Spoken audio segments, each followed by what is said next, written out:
But really, there's so all my lessons are drawn from a very, very short space of time that I spent litigating a case on behalf of the South Indian Informal Traders Forum, which was when they were challenging Operation Clean Sweep. And some of the things that I learned, both from them and even meetings with the officials, were quite strange, right? So some of these things that are seen as myths were accepted on both sides of the fence, right? So the idea that, for instance, informal trade is not primarily an important use of public land was something that traders themselves accepted.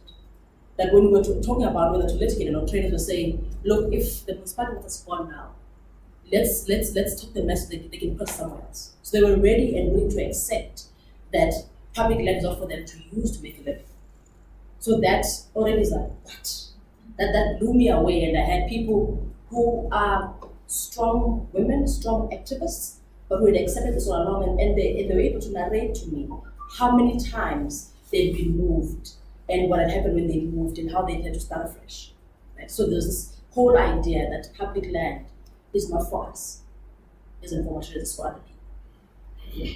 The second thing was sort of this idea that is, of course, came more from the practitioners, from the local government officials. They say, look, informal trading is here today, it will be gone tomorrow.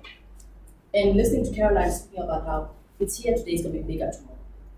It means we need to change our approach, we need to change how we act. And then the one thing that has been, has continued is this idea that it operates within an environment of lawlessness, of chaos. And when people hear that, they always think about it from the trader side.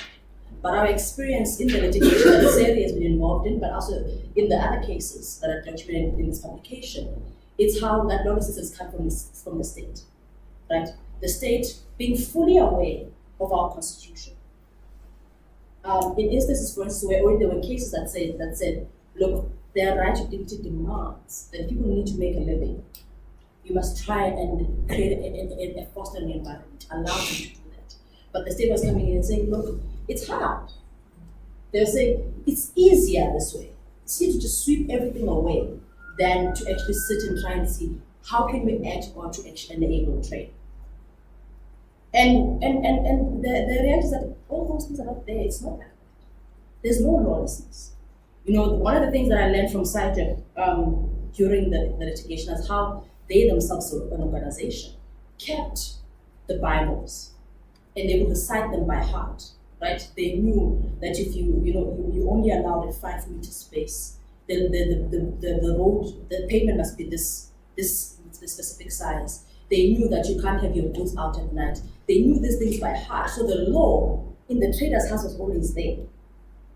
And it was the fact that in the other side it wasn't there. In fact, so when we look at Operation Clean Sweep, it was the most craziest thing because the bylaws of the city of Johannesburg, the Constitution, the Business Act were all saying one thing. They were all saying you can't remove these traders except for certain steps. And in fact, when we went to court, the city never at any point said we had every right to do this. They once said it's convenient. At some point they said traders have agreed, but they never said we are correcting this. They always knew they were wrong. They always knew they were acting unlawfully. But then they said it's easier to do it this way.